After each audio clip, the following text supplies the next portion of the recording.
الله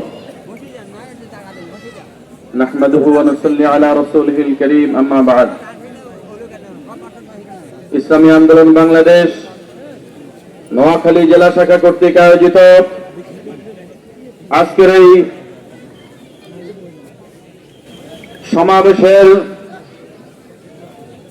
মোহতারাম সভাপতি, আজকের প্রোগ্রামের প্রধান অতিথি হিসেবে আসন অলঙ্কিত করবেন বাংলা আল্লাহ কোটি তাওহীদি জনতার হৃদয়ের স্পন্দন, মুসলিম মিল্লাতের আধ্যাত্মিক রাজনৈতিক রাহবার নায়েবে আমিরুল মুজাহিদিন আল্লামা মুফতি সৈয়দ মোহাম্মদ ফয়জুল করিম সাহেবকে চরমোনাই। উপস্থিত রয়েছেন কেন্দ্রীয় নেতৃবৃন্দ, জেলা থানা নেতৃবৃন্দ, সন্ন্যস্ত আপমর তাওহীদি জনতা। আমরা আজকে কেন একত্রিত হয়েছি আমরা সকলে জানি।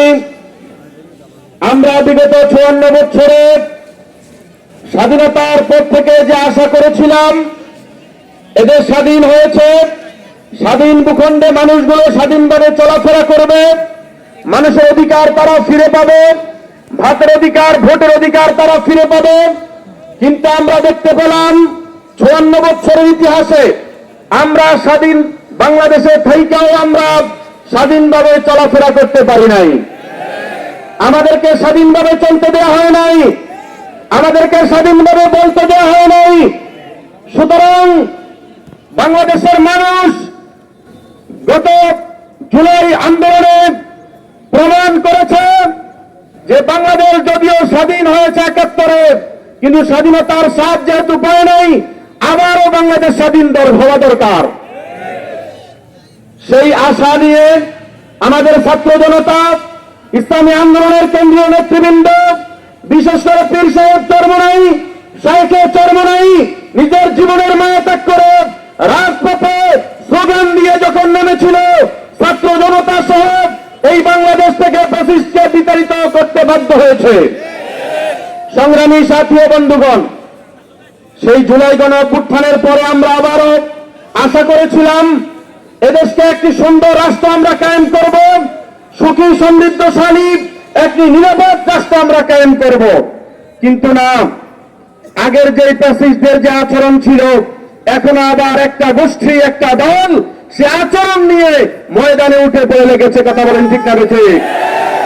আগের চেয়ে হত্যা ছিল, এখনো হত্যা চলতেছে।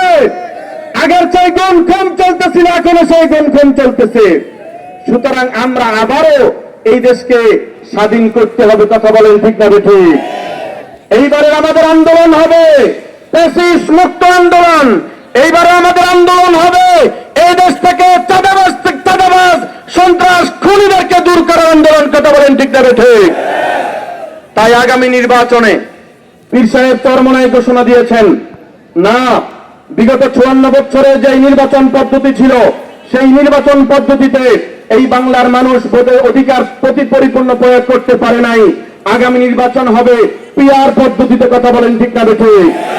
বাংলাদেশের প্রতিটি জনগণের ভোটের যেন মূল্যায়ন হয়, প্রত্যেকটি মানুষের ভোটের মূল্যায়ন হয়, তারা যেন তাদের ভোটাধিকার প্রয়োগ করে এই দেশে ইসলামকে ক্ষমতায় নিতে পারে।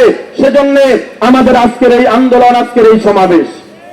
সর্বশেষে আমি বলব, আমরা যারা এখানে রয়েছি, আমরা আগে বাংলাদেশের চিত্র, আমরা বাংলাদেশের যে চিত্র দেখতে পেয়েছি, আমরা আমাদের বিভিন্ন এলাকায় যদিও আমাদের দৃষ্টিগোচর হয়েছে কিছু উন্নতি, কিন্তু এই উন্নয়নের আড়ালে বাংলাদেশকে এমন ভাবে দুর্নীতি করা হয়েছে, বাংলাদেশের টাকা এমন ভাবে প্রচার করা হয়েছে, বাংলাদেশকে দেউলিয়া করার চেষ্টা করেছিল তারা। কথা বলেন ঠিক না ঠিক?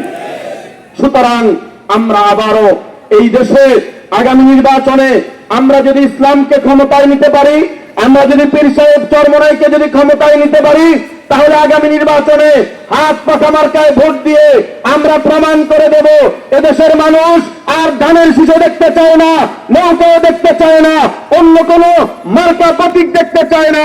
আগামী নির্বাচনে বাংলাদেশের মানুষ হাত পাখার প্রার্থীদেরকে ক্ষমতায় দেখতে চায়। কথা বলেন ঠিক না ঠিক? ঐক্যবদ্ধভাবে আমাদেরকে ময়দানে কাজ করতে হবে, জনগণের ধারে ধারে যেতে হবে। আমরা আমরা সকলে এখান থেকে গিয়ে ঘুমিয়ে পড়বো না, জনগণের ধারে ধারে গিয়ে মানুষকে বুঝাবো, মানুষকে ইসলামের পক্ষে আনার চেষ্টা করব। নোয়াখালীবাসীকে বলবো, বিশেষ করে বেগমগঞ্জবাসীকে বলবো, বিগত 54 বছরে বেগমগঞ্জে যে উন্নয়ন হয় নাই, আমরা আগামীতে যদি ক্ষমতা আসতে পারি ইনশাআল্লাহ 5 বছরে এর চাইতে বেশি উন্নয়ন করে প্রমাণ করে দেব ইসলামী আন্দোলন বাংলাদেশ দুর্নীতির রাজনীতি করে না। আল্লাহ রাব্বুল আলামিন আমাদের সবাইকে আগামীতে রাজপথে একত্রিত হয়ে সংগ্রাম করার, ইসলাম প্রতিষ্ঠা পর্যন্ত কোরবানি করার তৌফিক দান করেন। দেখা হবে রাজপথে, কথা হবে স্লোগানে। আসসালামু আলাইকুম ওয়া রাহমাতুল্লাহ।